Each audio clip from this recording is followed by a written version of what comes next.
आप सभी लोगों का स्वागत है मेरे इस चैनल पे। और आज हम देखने वाले सोलो लेवलिंग के एपिसोड नंबर 32 को। तो जिसने अभी तक मेरे चैनल को सब्सक्राइब नहीं करा तो चैनल को सब्सक्राइब कर देना और वीडियो को लाइक शेयर भी कर देना। तो लास्ट एपिसोड में हमने देखा था जिन्वू और टस्क के सोल्जरों के बीच में लड़ाई चल रही होती है और अटैक फोर्स के मेंबर आपस में सोच रहे होते हैं आखिर ये बंदा है कौन और इसने इतने देरों तक अपनी एबिलिटी को छुपा के क्यों रख रखा था। जिन्वू यहाँ पे सोच रहा होता है कि आयरन टैंक और इग्रिस के अलावा उसके बाकी सोल्जर इतने कमजोर भी नहीं है, वो सभी बी रैंक के हैं, मगर फिर भी वो एक ही ऑर्क को मारने की कोशिश में बहुत बार ही मर चुके हैं। तो उसे जितने ज्यादा हो सके उतने ऑर्क को मारना होगा। लेकिन यहाँ पे मेन प्रॉब्लम वो ऑर्क्स नहीं है, यहाँ तो टस्क मेन प्रॉब्लम है जो कि यहाँ पे अपने मैजिक स्पेल का यूज कर रहा है वहाँ ऊपर बैठे बैठे। और यहाँ पर वो एक और मैजिक स्पेल कास्ट करता है जो कि हाइमन ऑफ फायर होता है। तभी वहाँ पर एक ड्रैगन की मंडी बाहर निकलती है और वो ऐसा फायर अटैक करती है जिसकी वजह से जिन्वू के जितने भी नॉर्मल सोल्जर होते हैं वो सभी मर गए होते हैं। जिसपे कि टस्क कहता है जैसा कि तुम्हें पता है तुम्हारे सारे शैडो बहुत ही ज्यादा कमजोर है तो तुम्हें पहले ही शो ऑफ नहीं करना चाहिए था। जिसपे कि जिन्वू टस्क के कहता है शो ऑफ तो तुम कर रहे हो, मैंने तुम्हें अपनी असली पावर भी दिखाई कहाँ है। तक मेरे पे माना की एनर्जी है, मेरे सोल्जर रीजनरेट कर सकते हैं। जिसपे कि टस्क कहता है तो क्या हुआ तुम्हारे सोल्जर रीजनरेट कर सकते हैं, एक लेवल के बाद तुम्हारी माना भी खत्म हो जाएगी। यहाँ पे तुम बहुत ही अपनी माना की एनर्जी को यूज कर रहे हो और मेरे सारे सोल्जर को मारने से पहले ही तुम्हारी माना की एनर्जी खत्म होने वाली है, ये तो तुम्हें भी पता है। तभी यहाँ पे जिन्वू एक जंप लगाता है और टस्क पे अटैक करने के लिए चले जाता है और वो कहता है मेरी माना की एनर्जी खत्म होने से पहले ही मैं तुम्हें यहाँ पे मार दूंगा। जिसपे कि टस्क दोबारा से hymn of protection spell cast करता है और एक शील्ड बना लेता है। जिसपे कि जिन्वू पीछे जाके गिरता है और टस्क कहता है तुम्हारे मेरे तक पहुंचने से पहले ही तुम्हारे सारे शैडो सोल्जर मारे जाएंगे। जिसपे कि जिन्वू कहता है तो क्या हुआ मेरे सोल्जर कमजोर है, तो मेरे जनरल बहुत ही ज्यादा ताकतवर है। यहाँ पे जिन्वू आयरन इग्रिस और टैंक की बात कर रहा होता है। वहीं पर टस्क एक स्पेल कास्ट करता है और वहाँ पूरे एरिया में धमाका होने लग जाता है। जिसपे क्यों कहता है तुम्हारे जनरल ताकतवर है तो मुझे तुम सबको एक साथ ही खत्म करना पड़ेगा। और जिन्वू यहाँ पर मनी मन सोच रहा होता है आज से पहले वो जितने भी मॉन्स्टर से मिला है, नेक्रोमेंसरों से मिला है, वो सभी बहुत कमजोर होते थे। उनके सोल्जर तो ताकतवर होते थे लेकिन उनका डिफेंस सिस्टम बहुत कमजोर होता था। लेकिन यहाँ पे टस्क का डिफेंस सिस्टम भी बहुत ज्यादा ताकतवर है तो इसको हराने में मुझे बहुत मुश्किल होने वाली है। जिन्वू यहाँ पर अपनी इन्वेंट्री में से एक पोशन को खरीद के पी लेता है और ये पोशन उसकी माना की कमी को पूरा करने के लिए होता है। जिन्वू से बताता पहले मैं अपनी माना की कमी को पूरा नहीं कर पाता था, लेकिन यहाँ पर मैं अब जब चाहूँ ये पोशन को खरीद के अपनी माना की कमी को पूरा कर सकता हूँ क्योंकि यहाँ पे मेरी माना रीजनरेट हो चुकी है। तो चलो मैं तुम्हें दिखाता हूँ मेरी असली पावर क्या है। तभी वहाँ पे जिन्वू कहता है जागो और जितने भी ऑर्क्स उन सभी ने मारे होते हैं वो सभी वापस से जिंदा हो जाते हैं और वो सब जिन्वू की साइड पे आके खड़े हो जाते हैं। और यहाँ पे टस्क देख के हैरान हो जाता है, वो कहता है तुम मेरे सोल्जर को अपना सोल्जर भी बना सकते हो, तुम्हारे पास ऐसी पावर आई कहाँ से। यहाँ पे जिन्वू टस्क को बोलता है तुम्हारे पास तो बहुत ही ज्यादा सोल्जर है और ये सारे सोल्जर मेरे होने वाले हैं और इन सब के मरने के बाद तुम भी मेरे हो जाओगे। ये सारी बातें सुन के यहाँ पे टस्क बहुत ही ज़्यादा परेशान हो जाता है और मन ही मन सोच रहा होता है कहीं ये वो तो नहीं है। और वो यहाँ पे मोनार्च बोलने ही वाला होता है कि मतलब उसकी वॉइस में ग्लिच आ जाता है क्योंकि जिन्वू का सिस्टम यहाँ पे नहीं चाहता कि जिन्वू को ये सारी बातें पता चले। लेकिन अगर ये सच में वो है तो हम यहाँ पे कर क्या रहे हैं।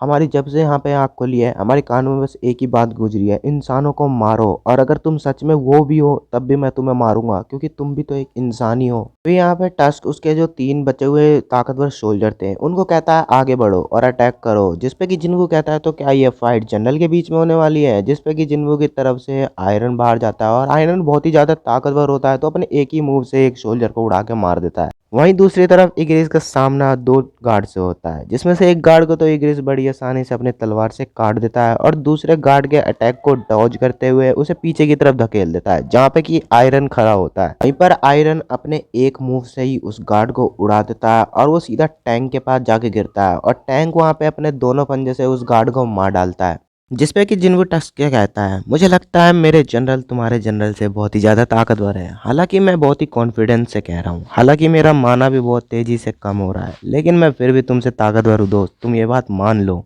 तभी ये वहाँ पर अटैक फोर्स का एक मेंबर कहता है हम यहाँ पर बस ऐसे ही खड़े नहीं रह सकते हैं, हमें वहाँ आगे जाके जिन्वू की मदद करनी चाहिए, हमें भी कुछ और उसको एटलीस्ट मारना तो चाहिए। जिसपे कि टस्क एक स्पेल कास्ट करता है जिसके वजह से उनके मुंह से खून निकलने लग जाता है और वो अपने घुटनों पर बैठ के तड़पने लगते हैं। जिसपे कि टस्क उनसे कहता है तुम बीच में इंटरफेयर मत करो, ये लड़ाई मेरे और इसके बीच में है तो तुम वहीं पे खड़े रहो, तुम्हारी भी बारी जल्दी आएगी। वहां पर वो सारे हंटर बड़ी बुरी तरीके से तड़प रहे होते हैं और चिल्लाने लग जाते हैं। तभी वहां पे टस्क अपने पैरों पे खड़ा हो जाता है और जिन्वू के ऊपर भी एक स्पेल कास्ट करने की कोशिश करता है। मैं एक ग्रेट सॉर्सरर हूँ और मेरी मैजिक पावर तुमसे कई गुना ज़्यादा है और तुम्हें ये बात तो पता ही है। अब तुम्हें ये बात जल्दी समझ में आ जाएगी कि मेरी असली पावर क्या है। तभी ऐसा बोलते ही टस्क अपनी सारी मैजिक को एक ही जगह इकट्ठा करके मतलब एक कर्स स्पेल बनाता है और उसका जिन्वू पे अटैक करता है। मगर उस स्पेल का जिन्वू के ऊपर कुछ खास फर्क पड़ता नहीं है, क्योंकि जिन्वू को ऐसी एबिलिटी मिली होती है कि उसके ऊपर कोई भी कर्स मैजिक यूज़ ही नहीं करेगी। जिस पे कि टस जिन्हों से कहता है, तुम ये ऐसा कैसे कर सकते हो, तुमने मेरे स्पेल को कैसे डिसपेल कर दिया, तुम मेरे कर्ज मैजिक से कैसे बच सकते हो। जिस पे कि जिन्हों से कहता है, मैंने तो तुमसे कहा ही था कि मैं तुम्हारे लिए एक श्राप से कम नहीं हूँ। साथ ही में जिन्हों से कहता है, तुम्हारी कोई भी कर्ज एनर्जी मेरे पे यूज़ नहीं करेगी, क्योंकि मेरे पास ग्रेट कंडारूज की ब्लेसिंग है। तो क्यों ना चलो सबसे पहले हम तुम्हारी शील्ड को तोड़ते हैं। ऐसा बोलते ही जिन्हों अपनी वो मैजिक बॉल जो होती है जिससे कि मैजिक पावर डबल हो जाती है, वो अपने एक मिशन के हाथ में दे देता है। और उस मैजिक बॉल की मदद से वो मैजिशियन एक बड़ा सा फायर बॉल बनाता है और उससे वो अपने टस्क की मतलब शील्ड को तोड़ देता है और उसका इफेक्ट इतना ज़्यादा होता है कि टस्क अपने घुटनों पे आ जाता है। तभी हमें गेट की तरफ चाहिन दिखाई जाती है, जो कि वो भी बॉस के रूम में आ गई होती है और ये वो सारा सीन देख के बहुत ही ज़्यादा हैरान हो गई होती है कि मतलब बहुत सारे शैडो सोल्जर्स उन ऑर्क से साथ लड़ाई कर रहे होते हैं और वहाँ पे बॉस भी अपने घुटनों के ऊपर बैठा पड़ा होता है और परेशान होता है। जिसपे कि वो मन ही मन सोच रही होती है, आखिर इतने सारे समन क्रीचर आए कहाँ से, इतने सारे समन क्रीचर लाना मेरे में अटैक फोर्स के बस की बात नहीं है। तभी वो अपने अटैक फोर्स के पास जाती है और पूछती है यहाँ पे चल क्या रहा है। जिसपे कि वो हीलर लड़की कहती है, मुझे भी नहीं पता यहाँ पे चल क्या रहा है, ये सारे क्रीचर उस लड़के ने बुलाए थे। तभी वहाँ पर टस्क भी गुस्से में आ जाता है और वो अपने सारे मैजिक स्पेल को कंबाइन करके एक ऐसा स्पेल बनाता है जिससे कि उसका साइज बहुत ही बड़ा हो जाता है और वो जिन्वू से कहता है, अब तुम मरने वाले हो, अब तुम्हें कोई भी नहीं बचा सकता है। जिसपे कि चाहन अपने अटैक फोर्स के मेंबरों से कह रही होती है, तुम सब जल्दी से टेंशन से बाहर निकलो, यहाँ पे तो बहुत ही खतरा है। जिन्वू यहाँ पे टस्क से कहता है, अरे यार तुम ये क्या बन गए हो, मेरी तो जाइंट के साथ बहुत ही बैड मेमोरीज है और ये ऐसा करके तुमने मेरी दुखती नस पे हाथ रख दिया है। और यहाँ पे टस्क के लास्ट मूव की वजह से यहाँ पे जिन्वू की सारी माना खत्म हो गई होती है, जिसकी वजह से उसके सोल्जर भी गायब हो जाते हैं। जिस पे कि टस्क उससे कहता है, मैंने तुम्हें अपने साथ थोड़ी देर खेलने का दे दिया, तुम अपने आप को 30 मार्कान समझने लग गए। ऐसा बोलते ही टस्क बहुत ही मतलब खतरनाक फायर मैजिक का यूज करता है और वो कहता है, मैं एक ग्रेट सॉर्सरर हूँ, एक ग्रेट मैजिशियन, तुम्हें क्या लगता है तुम मुझे हरा सकते हो।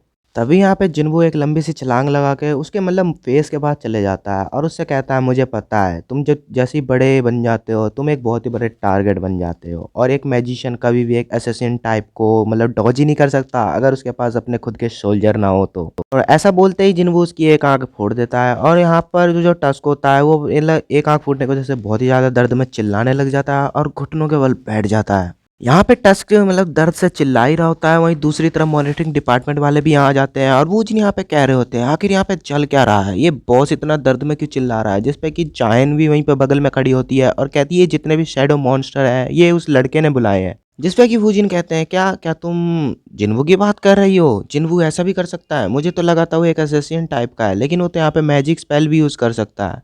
यहाँ पे टस्क की बॉडी बहुत ही हार्ड होती है, जिसकी वजह से जिन्वू का डैगर कुछ खास यूज करता नहीं है, तो उसे अपनी इन्वेंटरी में रख देता है और अपनी पूरी स्ट्रेंथ लगा के उसको एक पंच मारता है, जिसकी वजह से टस्क जमीन पे जाके गिरता है। कि यहाँ पे चाइन मनी मन सोच रही होती है, यहाँ पर हमारे गिल्ड के मैनेजर के साथ साथ यहाँ पे मॉनिटरिंग डिपार्टमेंट वालों को भी इसके बारे में पता है, आखिर ये लड़का है कौन। जिस पे कि वूजिन कहते हैं, जब हमें पता चला था कि हमारी मेजरमेंट गलत है इस टेंजन की मतलब मैजिक पावर की वजह से, तो हम यहाँ पे मदद करने के लिए आ गए थे, लेकिन यहाँ पे तो जिन्वू ने सब कुछ अकेले ही संभाल लिया है, यहाँ पे तो हमारी मदद की जरूरत ही नहीं है। आती में मिस्टर वूजिन कहते हैं, आज तो मैंने जिन्वू को लाइव एक्शन में लड़ाई करते हुए देख लिया, उसने एक ए रैंक के टेंजन को अकेले ही क्लियर कर दिया, इतना सबूत काफी है कि एक एस रैंक के हंटर से भी ज्यादा ताकतवर है, ये तो बहुत ही ज्यादा अमेजिंग लड़का है। आती में वो यहाँ पे मन ही मन ये भी सोच रहे होते हैं, आखिर इस लड़की की और क्या इतनी एबिलिटीज है, ये एक बार में कितने सम्मन क्रीचर को बुला सकता है। जिसपे कि यहाँ पे चाइन वूजिन से कहती है, क्या आप इस लड़के को जानते हैं। तो वूजिन कहते हैं, हाँ मैं जानता हूँ, लेकिन उसको थोड़ा बहुत कहना ही सही होगा क्योंकि मुझे इसकी एबिलिटी के बारे में इतना नहीं पता है। पे टस्क अभी भी जिंदा होता है, जिसपे कि जिन्वू उससे कहता है, तुम्हारे जैसे कमजोर मैजिशियन जैसे ही अपने सोल्जर को खो देते हैं वो उसी समय हार जाते हैं। तब भी यहाँ पे टस्क अपनी मुंडी को ऊपर करता है और वो देखता है कि उसके जितने भी गार्ड थे उन सभी को जिन्वू ने अपना शैडो सोल्जर बना लिया होता है। यहाँ पे टस्क दोबारा से जिन्वू को मारने की कोशिश कर रहा होता है, जिसपे कि जिन्वू टस्क के गार्ड के हाथों से ही उसको मरवा देता है और यहाँ पे जो उसके गार्ड होते हैं वो टस्क को बहुत बेरहमी से मार देते हैं। और जैसे यहाँ पर टस्क मरता है, जिन्वू के सामने एक विंडो ओपन होती है कि तुमने टेंजन बॉस को मार दिया है और उसको बहुत सारे रिवॉर्ड्स भी मिले होते हैं, साथ ही में उसका लेवल अप भी हो गया होता है। और साथ ही में जिन्बू के जो शैडो सोल्जर होते हैं उन्होंने भी मतलब बाकी के जितने भी मतलब ऑर्क्स होते हैं उन सभी को मार दिया होता है। और जिन्बू यहाँ पर सोच रहा होता है क्या मैं इन रिवॉर्ड्स को कलेक्ट करूं, लेकिन ये तो हंटिंग गिल्ड वालों की प्रॉपर्टी है, उन्होंने तो बहुत सारे पैसे खरीद करे थे इसके राइट्स लेने के लिए, तो यहाँ पर ये चीज़ सही नहीं होगी।